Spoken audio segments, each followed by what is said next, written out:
بالله من شرور أنفسنا ومن سيئات أعمالنا من يهده الله فلا مضل له ومن يضلل فلا هادي له وأشهد أن لا إله إلا الله وحده لا شريك له وأشهد أن محمدا عبده ورسوله وبعد أيها الإخوة والأخوات السلام عليكم ورحمة الله وبركاته. فجزاكم الله pour votre présence et spécialement pour ce rappel qui, comme on le dit quasi chaque semaine, avec l'approche du mois de Ramadan, comme vous le savez d'ici quelques jours, Inch'Allah, il n'est jamais assez de rappeler aux frères et sœurs adultes et jeunes l'importance d'avoir un programme pendant le mois donc de Ramadan. Et à Shabab, vous allez remarquer peut-être chez vous un peu moins, étant donné que en général dans les grandes villes, on a quasi chaque jour, je parle chez nous à Bruxelles, quasi presque chaque jour, il y a une prière funèbre, Salat al-Janaza, dans une mosquée. Et vous allez voir, certaines personnes vont pouvoir jeûner, d'autres personnes ne vont pas pouvoir jeûner. Vous allez voir que même le premier jour de Ramadan, et je l'ai encore dit il y a quelques jours dans un dars, et ceux qui m'ont écouté, ils le savent, je leur ai dit, c'est ce que je vais répéter jusqu'au début de Ramadan, quand j'en ai l'occasion, c'est que ceux qui travaillent par exemple dans le métier d'infirmier, médecin et autres, ils nous le disent, combien de fois des personnes qui sont à l'hôpital, en réanimation, qu'Allah guérisse nos malades, des fois le premier jour de Ramadan, un exemple, s'il a prière de Fajr elle est à 4h30, il y en a qui sont morts à 4h29, il y en a qui sont morts à 4h30, il y en a qui n'ont pas pu jeûner une minute. Pensez aux morts de l'année passée. Une minute, il n'a pas pu jeûner. Alhamdulillah, c'est un destin. Lakin, lui, il est mort, il est parti. C'est entre lui maintenant et son Seigneur. Mais toi, le vivant, toi qui as encore, mashallah, la faculté de réfléchir, est-ce que ce mois de Ramadan n'est pas là pour de nouveau te dire, voilà une belle opportunité qu'Allah subhanahu wa ta'ala t'offre pour que tu reviennes vers lui et que tu réfléchisses par rapport à toute cette année qui est passée? Et c'est pour cela que l'intention que vous allez avoir, c'est elle qui va faire qu'Allah subhanahu wa ta'ala va vous aider à entamer ce mois, mais de quelle manière? Eh bien, le prophète sallallahu alayhi wa sallam, comme vous le savez, lorsqu'il parle, c'est par révélation. Et donc, il ne parlera qu'avec ce qu'Allah subhanahu wa ta'ala lui aura révélé. Et spécialement, comme vous le savez, dans le domaine religieux. Quand c'était des choses qui touchaient le domaine de la vie, il le rappelait aux compagnons. Et des fois, les compagnons eux-mêmes, lui disaient, Ya Rasulallah, est-ce que c'est un wahi? Comme par exemple, Ghazwat al-Khandaq et autres, la bataille du fossé, il a un avis, puis on lui dit, Ya Rasulallah, est-ce que c'est ton avis? Des fois, vis-à-vis, au tout début de certaines batailles prisonniers, on discutait et tout, on dit, Ya Rasulallah, est-ce que c'est ton avis? Ou bien est-ce que c'est une révélation? Et le prophète sallallahu alayhi wa sallam disait la vérité, il leur disait parce que c'est Sadiqul Amin, il ne ment pas, sallallahu alayhi wa sallam. Et il leur disait, ça c'est mon avis, même l'histoire avec les dates, le palmier, de mettre ceci, cela, ça donne rien. Il a dit, écoutez, c'est un avis, c'est pas une question religieuse. Voilà. Et subhanallah, dans le domaine du jeûne, on a ce hadith très connu, chez le Bukhari et Muslim, rapporté par Abu Huraira radiyallahu anhu, Man sama ramadana imanan wa ihtisaban, ghufira lahu ma taqaddama min dhanbihi. Et man qama ramadana imanan wa ihtisaban, ghufira lahu ma taqaddama min dhanbihi. Vous avez remarqué, Shabab, dans ce hadith, il a repris donc le jeûne, et on parle de celui qui va jeûner, homme, femme, mais imanan wa ihtisaban. Tu veux savoir comment préparer ton mois de Ramadan, réfléchis déjà maintenant. Même s'il reste que quelques jours. Au contraire, des fois même sur une heure, il y a moyen de faire des choses exceptionnelles. Ajaïb, wallahi. Réfléchis. Et dis-toi comment jeûner avec foi et en comptant sur la récompense. Et nous on le sait dans d'autres textes authentiques. Le prophète sallallahu alayhi wa sallam, dans le Hadith, on voit que c'est Allah subhanahu wa ta'ala, donc justement, qui parle de la récompense. Il dit Kullu amal ibn Adam là. Chaque fils d'Adam, lorsqu'il fait des actions, vous avez remarqué, on a des textes qui vous disent voilà, 27 degrés, hasana, 10, 1, kada. يضاعف لمن يشاء, mais on sait qu'il y a quand même une hasana de départ et Allah multiplie à qui il veut. Mais Allah subhanahu wa ta'ala dit illa siyam fa innahu li wa ana ajzi. Sur le jeûne, la récompense appartient à Allah subhanahu wa ta'ala. Donc, Allah d'alikum les frères et sœurs, au plus ton intention, mashallah, elle est ancrée, elle est pure, elle n'est pas entachée de certaines petites idées ou bricolage ou autre. Pourquoi? Et là, je vise des fois spécialement les jeunes, par exemple, parce que c'est pour ça que je viens, c'est pour notre jeunesse. Mais je leur dis, tu jeûnes, tu fais plaisir à qui? C'est des drôles de questions, c'est pas pour embêter. Et normalement, les parents devraient lancer ces petits débats avec leurs enfants pour voir quelles convictions ils ont par rapport aux jeunes. Et la preuve, c'est que par exemple, nous, on a pu le voir dans le domaine de l'enseignement, parce que c'est l'exemple, machallah, qui te donne directement l'épreuve, c'est que des fois, quand Ramadan approche, eh bien, quand on était en classe, il y avait deux styles d'élèves. Tu avais celui qui disait, ah, machallah, Ramadan est là. Et puis tu avais celui qui disait, purée, c'est déjà Ramadan, ça. Et puis tu dis, il y a un souci, tu vas allez, c'est long. Et il a déjà une tête que par terre. Et il n'y a même pas encore Ramadan, dans 2-3 jours. Tu vas purée, c'est long, hein, monsieur. Et où est le problème, ma frère? Mais on va crever de faim. Crever de faim. Allahu Akbar, l'adab. On va crever de faim. Mais il sourit, voilà, et c'est bien. J'aime bien ça, il faut lancer, hein, les parents là. Il faut lancer des petits débats avec les enfants. Qu'est-ce que tu penses de ce mois de Ramadan? Comment tu le ressens? Quel apport? Il va t'apporter quoi? La preuve, même si des fois certains frères nous disent ou sœurs, non, j'ai dit ça pour rigoler. Il y en a qui disent, oh, alhamdoulilah, que Ramadan est là. Tu dis, ah ben, mashallah, puis il dit, au moins on va maigrir un peu. Ah, l'intention, c'est reparti sur un autre chemin. Tu dis, non, craignez Allah. Là, non, ouais, c'est sorti, c'est bien, Kada. Mais on sait qu'il y en a, des fois, ils le pensent. Ils disent, ah, tiens, ça va être l'occasion de maigrir, Allah. Là, la'allakum tattaqoun. كتب على يا أيها الذين آمنوا كتب عليكم الصيام كما كتب على الذين من قبلكم لعلكم تتقون. Il y a un changement spirituel chez la personne. Wallah shabab, il y a un changement chez la personne. Et c'est pour ça quand tu vois le verset, hein, et qu'on sent qu'il y aura normalement une piété qui va augmenter, une crainte d'Allah subhanahu wa ta'ala qui va augmenter, et spécialement, et là vous êtes déjà habitués, hein, ceux qui viennent maintenant tout le temps à notre conférence ici, vous êtes habitués, hein, quand on dit que le verset commence par Ya ayyuhalladhina amanu. Allahu Akbar, on appelle une catégorie, on est en train d'interpeller une catégorie de musulmans d'un certain niveau. C'est pas n'importe qui. La foi elle est ancrée, hein, on ressent les actes d'adoration, on sait le pourquoi du comment, et on te dit la'allakum tattaqun. Mais les savants, subhanallah, des fois, quand ils nous expliquent certains versets, ils nous disent que normalement, à la base, il y avait déjà une certaine forme de pratique. C'est pour ça qu'on parle du croyant. Il y a déjà une forme de pratique. Et on va aller encore plus loin. Il y a déjà une forme de piété, on va aller un petit peu plus loin. Ça sous-entend qu'avant Ramadan, et c'est là le problème maintenant, hein, c'est le sujet d'aujourd'hui, c'est que normalement avant Ramadan, tu avais déjà un programme religieux. Et Ramadan arrive et tu mets la 6e. Tu étais en 4e ou en 5e vitesse, tu mets la 6e. C'est-à-dire que tu augmentes tes actes d'adoration. Mais si le problème avant Ramadan, il n'y a rien. Et vous allez comprendre pourquoi on dit imanan wa ihtisaban. Si avant Ramadan il n'y a rien, et puis seulement pendant Ramadan tu augmentes les actions, et puis après Ramadan tu relâches tout, tu redescends en première. Est-ce qu'on appelle ça un jeûne avec foi? Parce que le hadith il prend deux choses.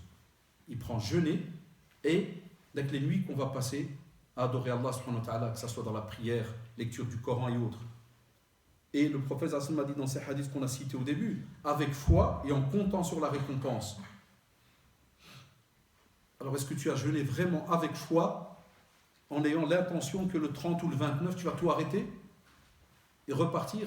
Et là, on vit spécialement ceux qui, des fois, entre guillemets, pratiquent certaines choses qui sont illicites et autres, et font un peu n'importe quoi de leur vie, et parce que c'est Ramadan, le regard des autres, et laisse tomber, ça va parler, ou ceci ou cela, alors on se tient à carreau. On te dit non. Tu vas toucher ton intention.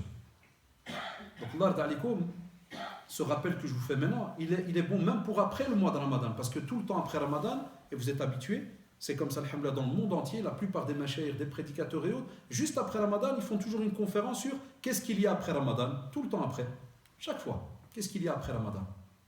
Donc, Allah d'alikum, avec foi et en comptant sur la récompense, ça te montre aussi que le musulman, mashallah, il a toujours cette confiance immense, totale en Allah subhanahu wa ta'ala. Chaque fois qu'il fait un acte d'adoration, il sait qu'Allah subhanahu wa ta'ala va le récompenser. Mais le souci, c'est comment persévérer. C'est comment persévérer durant ce mois et après, donc ce mois de Ramadan. Et c'est pour cela, Allah yajazkum bi khair. Il y a les jeunes, et vous êtes tous, quand vous venez comme ça dans une mosquée, vous êtes entre guillemets comme des du'at. Vous êtes aussi de ceux qui appellent Allah subhanahu wa ta'ala. Et donc on vous dit, Allah yajazkum bi khair, quand vous avez vos amis, frères et sœurs, dans la famille, quand vous avez des personnes, le premier point très très important, si tu veux jeûner avec foi et en comptant sur la récompense, al-muharramat, les interdits. Faites attention. Ya Shabab. Et petite parenthèse qui des fois passe pas par la tête, vous allez avoir examen à l'école. Ça, vers la fin plus ou moins de Ramadan, c'est juste ou pas? Normalement, le chinois à Bruxelles, plus ou moins vers le 15 juin, il commence les examens. En France, quand? C'est la même chose. C'est la même chose quasi les dates. Plus ou moins, on va dire vers le 15. Les copions. Vous les appelez comment en France? Les sèches. C'est comme ça que vous les appelez, non dit copions. Vous aussi vous dites copions? Les sèches. Vraiment, tu es vraiment séché. Wallah. C'est que le cerveau, pour employer ça, c'est que tu es vraiment séché. Il n'y a rien. C'est sec. Rien n'a pris. Et la personne est tout fière. Il emploie ça, il est saïm, il est à jeun. Et j'ai déjà assisté. Et en sortant, il est tout fier de dire à son ami Alhamdulillah. Il n'a jamais compris. Alhamdulillah, le type, il n'a rien vu. Donc, à jeun, saïm. Il vient de commettre du haram grave. Man rasha falaysa minna, comme l'a dit sallallahu alayhi wa sallam, ou marashana, la version. Celui qui vient, qui use des choses qui sont illicites, qui triche, il n'est pas des nôtres. Ça ne veut pas dire qu'il n'est plus musulman, parce que les jeunes qui n'ont pas étudié, ils croient directement ce qui devient un non-musulman. Là, badan. C'est que la foi, elle descend grave. Donc tu jeûnes, tu es dans le haram, et donc tu commets le haram, et après tu me dis même, alhamdulillah, donc tu mets Allah subhanahu wa ta'ala dans l'histoire. C'est une sorte d'istirza, c'est comme si excusez-moi du terme, tu rigoles d'Allah subhanahu wa ta'ala. Donc imaginez Allah d'alikum, ce n'est pas facile. D'autres, dans leurs relations, d'autres mensonges. Il y a beaucoup de hadiths, je vous renvoie dans les conférences que j'ai déjà fait sur tous ces sujets qui sont interdits pour le musulman toute l'année. Le mensonge, le prophète me le rappelle, comment, et c'est un rappel grave. Celui qui ne délaisse pas, subhanallah, même le faux témoignage, shahadat zur. À quoi il sert? Pour lui, cette personne, à quoi ça lui sert de passer la journée sans manger, sans boire? Et on a des mises en garde prophétiques graves. Il y a des hadiths authentiques incroyables qui te font comprendre, mais à quoi ça sert là que tu passes la journée à rien manger, à rien boire? C'est comme si tu fais un petit régime. Tu es en train de te torturer là la journée. Donc on a des gens encore, pendant le Ramadan, qui vont parler sur le dos des gens, d'autres qui vont trafiquer, d'autres qui vont faire des certificats médicaux alors qu'ils n'ont pas le droit, parce que c'est Ramadan, on est fatigué. Alors on se fait passer pour malade. Tout ça c'est interdit. Comment tu veux jeûner en passant une journée, entre guillemets, avec un certificat qui est haram? Et tu sais que tu es capable. Et spécialement, je vise ici des fois les élèves qui posent souvent la question. Ouais, c'est Ramadan, on est fatigué, est-ce qu'on peut faire un certificat? Un certificat, il est connu dans le monde entier, même dans les pays musulmans. C'est quand tu es malade, quand ça ne va pas. Et que le médecin estime que tu as besoin de repos. À manque de cela, Ramadan n'a jamais été l'occasion de pousser un musulman à aller commettre le haram. Et de trafiquer, de faire des faux, usage de faux et ainsi de suite. Tu es au travail et tu arrives en retard parce que soi-disant on dort tard, le tarawih, puis le fajr il est tôt, et donc on arrive un petit quart d'heure en retard au travail, puis on passe en cachette là, parce que le chef dépôt il est de l'autre côté, nous on va passer par l'autre côté. Et après on est content. Puis t'as vu? Non, il m'a pas vu. Alhamdoulilah. De nouveau on termine avec l'alhamdoulilah. Quel alhamdoulilah là-dedans? Allah c'est mon séba. Pourquoi tu dis alhamdoulilah? Il n'y a pas d'alhamdoulilah là-dedans. Vous allez me dire quel est le rapport? Un mensonge, vol, tu as pris de l'argent qui n'est pas le tien, tu vas recevoir un salaire à la fin du mois, mais il y a un quart d'heure qui n'est pas à toi. On entend même des aberrations. Certains même nous disent, il n'y a pas de souci, frère, mon patron c'est un non-musulman, à l'aise. Je rappelle à ceux qui nous suivent sur Facebook, la caméra est inversée, je suis en train de boire avec la main droite. À chaque fois il t'envoie après, purée la honte, haddash, il boit avec la main gauche. Ça, c'est les muftounines, les snipers de Facebook. Alhamdoulilah, qui sont très très peu. Le reste, qu'Allah subhanahu wa ta'ala les préserve. Mais même les snipers, qu'Allah les préserve. Ya shabab, le quart d'heure là, il ne t'appartient pas. Cet argent-là ne t'appartient pas. Deuxièmement, si tu manges du haram, on en a parlé une fois, je me rappelais il y a peut-être longtemps, les bienséances de l'invocation, pour que les invocations soient exaucées. Il faut que ta nourriture soit halal, ta boisson soit halal. Tu es grandi dans le halal. Ce que tu portes aussi, tes habits, le hadith, il est connu. Cette personne, Ash'ata Ghabar, il est poussiéreux, il vient Yamoud Yadahu la Sama, il lève ses mains au ciel et il invoque Ya Rab, Ya Rab, mais on sait qu'il boit, sa boisson est haram. Il vit dans le haram, et il lève les mains au ciel. On sait que l'invocation elle va arriver près d'Allah subhanahu wa ta'ala. Donc, jeûner, jeûner, c'est toute une machine qui se met en marche. Mais en vérité, cette machine, quand elle se met en marche, la personne là, il avait déjà une éthique avant le mois de Ramadan. Et pendant Ramadan, il augmente et il s'éloigne encore plus loin de ce qu'il était déjà habitué de s'éloigner. Et après Ramadan, mashallah, il garde la vitesse de croisière. Ça, c'est si vous voulez voir certaines traces, comme dit certains jeunes. Est-ce qu'on voit des traces d'un jeune qui est accepté, on te dit, c'est entre les mains d'Allah subhanahu wa ta'ala, laquelle regarde tes actions.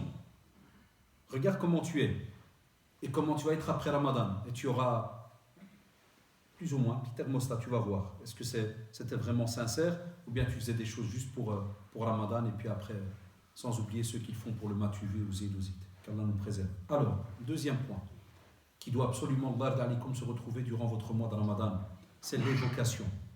Dhikrullah. Et Shabab, on doit des fois accepter certaines réalités. Ne le prenez pas mal comme d'habitude, j'espère que tout le monde me comprendra. Comme vous le savez, beaucoup de jeunes sont habitués, alhamdoulilah, musique, ceci, cela, c'est des habitudes, même des âgés, tout le monde, on entend. Et ce qui m'a toujours étonné, et vous allez voir, je ne rentre même pas dans halal, haram, musique ou pas. Ça, à mon âge, fini. Les gens, chacun tire son plan. Désolé de le dire de cette manière. Mais non, moi je vais sur un autre registre. Moi je vais aller sur le registre que des fois, et je l'ai déjà testé avec mes élèves avant, des fois tu prends un groupe de rap connu. J'oublierai jamais, il y a quelques années, rappelez-vous, Section d'Assaut. Je ne suis pas là pour vous donner un cours de rap. Les Shabab, ils les connaissent. Section d'Assaut. Je ne sais plus ce qu'il y a eu. Je montais, je crois, les escaliers avec les élèves, puis j'entends un derrière. Donc normalement, ils ne peuvent pas garder les écouteurs, mais celui-là, je ne l'avais pas capté, je l'ai vu qu'à la dernière seconde. Mais au moment où je l'ai capté, pendant qu'il monte l'escalier, il répète le texte. Allah ibarak, mais c'est un hafid. Le gars, tu te dis, celui-là, le Coran, il doit le connaître par cœur. Et donc, alors, je fais semblant de rien, parce que je dois lui enlever les écouteurs, mais je l'ai laissé quand même une petite minute quand de monter.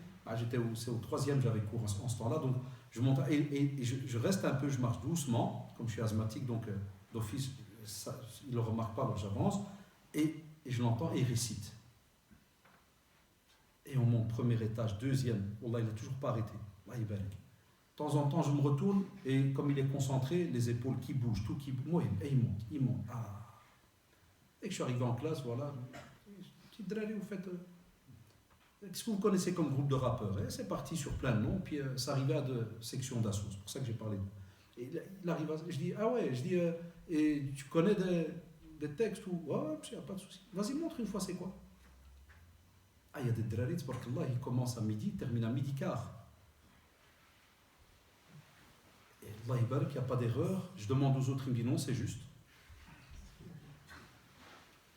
Après, je leur dis, je me retourne, je mets sur le tableau dhikr. Comme d'habitude, on va toujours avoir certains qui ne sont pas au courant. C'est dommage. La responsabilité des parents. Wallahi. On apprend ça aux enfants depuis qu'ils sont petits. Là, il me dit, c'est quoi ça, monsieur, dhikr? D'autres, ils sont au courant. Il y a dhikr. Le dhikr. Et puis, tu as le troisième groupe qui flash quelque part, il voit dhikr. C'est les soufis. Ouais, tu dois tout réexpliquer de A à Z. C'est normal, parce qu'on n'étudie pas de manière structurée. C'est la vérité. On n'étudie pas de manière structurée. Nos jeunes ne patientent pas. C'est rare, tu vas trouver tout un groupe de jeunes qui va prendre 4-5 ans à étudier les sciences islamiques étape par étape. Non, voilà, c'est comme ça, c'est dans la communauté. Mais tout le monde parle. Mais quand tu lui dis, Allah yarda alik, donnez-moi quelques dhikrs que vous faites en semaine, spécialement côté adolescent, parce que je donne les cours beaucoup chez les ados, ils te regardent d'un air. Ceux qui répondaient, il faut être honnête, c'était un ou deux qui ont une relation avec la mosquée, comme l'Arabio, mais qui ont gardé ça jusqu'à un certain âge. Et puis, subhanallah, quand vous avez un frère ou une sœur, mais qui sont venus du pays, par exemple du Maroc ou autre. Spécialement, on avait des classes d'élèves qui viennent de pays musulmans, non musulmans, les DASPA, qu'on les appelle primo-arrivants, et on doit les accueillir, parce qu'ils sont encore en âge scolaire. Et là, alors, en langue arabe, dès que tu dis dhikrullah, tu vois, subhanallah, alhamdulillah, Allahu akbar, la ilaha illallah, oui, le dhikr. Et ce qui est beau, même si ça fait mal au cœur, mais c'est beau, tu regardes alors les autres, ils restent la bouche ouverte et ils regardent l'autre.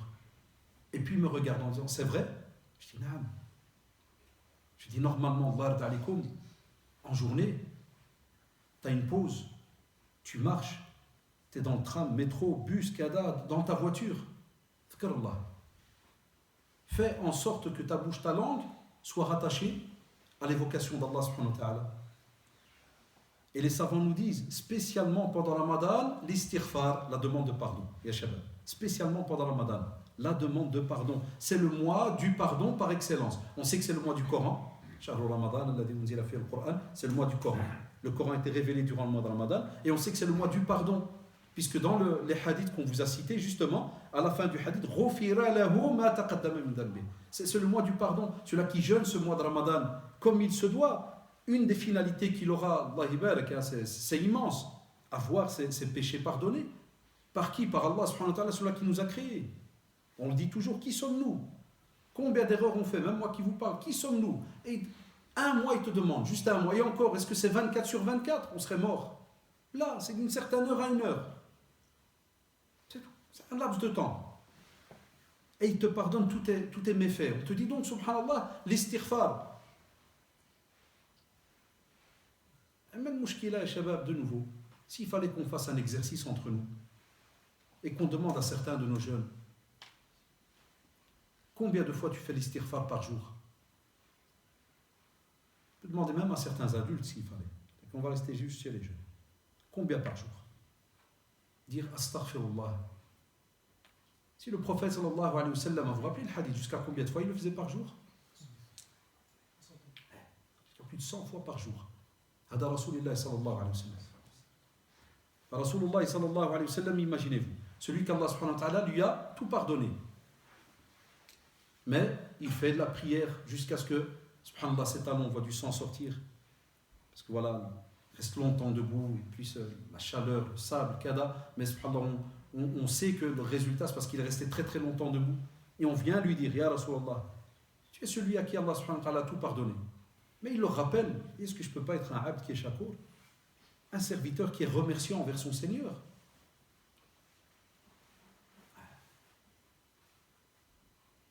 Allahumma innaka afun karim, tuhibbul afwa, fa'fu anna.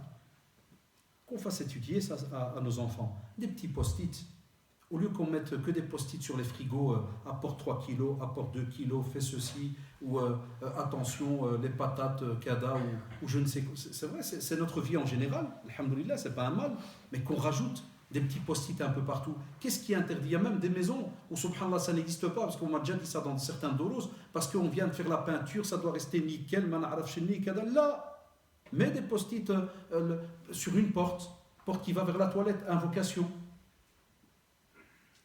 La porte de ta maison, c'est ta porte. Par exemple, spécialement vous ici, j'ai remarqué très souvent, il y en a qui ont leur petite maison. Ça, oulala, mais une invocation, tu la plastifies à l'extérieur. C'est-à-dire, dès que l'enfant il arrive, avant d'ouvrir la porte, il fait une invocation. Tu mets l'invocation de l'autre côté de la porte. Avant qu'il sorte, il fait une invocation. C'est juste. Pourquoi on n'a pas ça? Des fois, on a Qul huwallahu ahad contre le mur, en doré.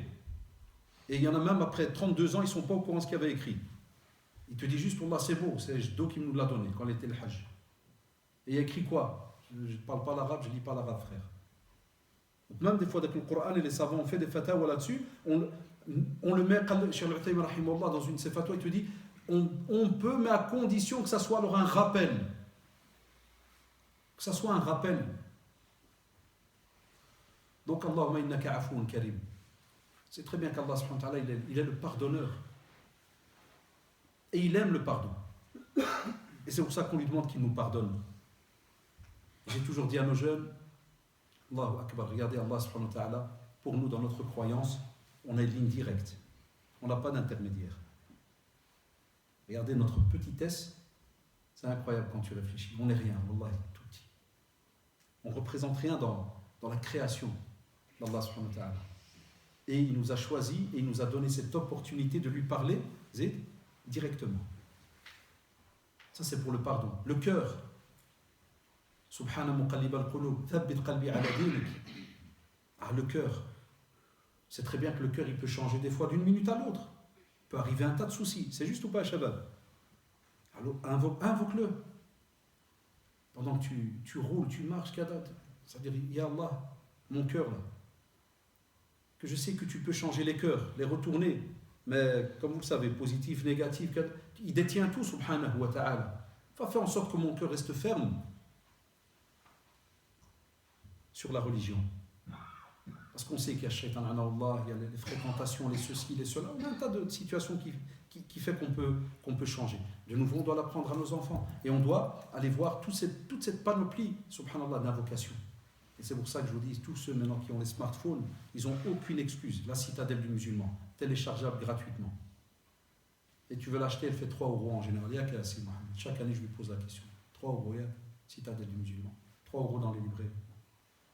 Et maintenant, elle est téléchargeable dans les smartphones. Il y a les jeunes, au lieu de télécharger directement Fortnite ou je ne sais qui d'autre, hein, Clash of Clans, toute la bande là. S'il vous plaît, c'est la vérité. Allez voir le nombre de jeux qu'il y a dans les smartphones. Allez voir comment on se bat pour eux. Même on a rajouté maintenant une autre monseba, les paris. Hein, il va y avoir maintenant Marseille, Atlético, c'est la France. Hein. Il va y avoir l'OM contre l'Atlético. Allez voir combien de musulmans vont parier en France. Ruine. Chez nous à Bruxelles, c'est catastrophique. Même maintenant, le gouvernement, l'État, et il commence, encore il y a quelques jours, j'ai lu dans un des journaux, il commence à avoir peur des jeunes et les paris en ligne. Catastrophique. Chez nous à Bruxelles, tous les petits magasins là, qui font les paris là, de football, de tiercé et compagnie, Wallah, spécialement chez nous, à côté par exemple Molenbeek, Anderlecht, tu vas trouver, subhanallah, 80%, 90%, 90% de musulmans. Et spécialement dans les quartiers où moi j'habite, je connais le magasin là, et je connais même des fois les personnes qui rentrent sont gênées quand ils sortent. Ils n'osent même pas des fois te saluer. Je dis non, salue-moi, c'est pas moi qui va te faire rentrer au paradis ou te faire sortir. Je peux t'aider à ouvrir les yeux, oui, mais le reste, c'est toi qui veux choisir le chemin. Hein. Je ne suis pas là moi pour être le gendarme de qui que ce soit.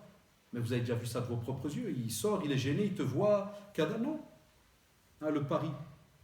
Donc tout ça on met sur nos smartphones. Pourquoi ne pas remplir cela de doigts? Aussi apprendre à nos enfants l'invocation quand on termine, subhanallah, sa journée, de leur apprendre que Ramadan, il y a subhanallah, vous savez, et on va en parler après plus à l'aise, mais quand on termine sa journée, d'invoquer juste avant la rupture du jeûne, aussi au moment où tu vas rompre le jeûne. Le hadith d'Abdullah ibn Umar, radiallahu anhuma jami'an, apporté par Abu Daoud, authentique et authentifié par Cheikh Al-Albani rahimahullah, qui nous rappelle qu'au moment où on va rompre, ذهب الظمأ وابتلت العروق وثبت الأجر إن شاء الله. نعم صح ولا لا?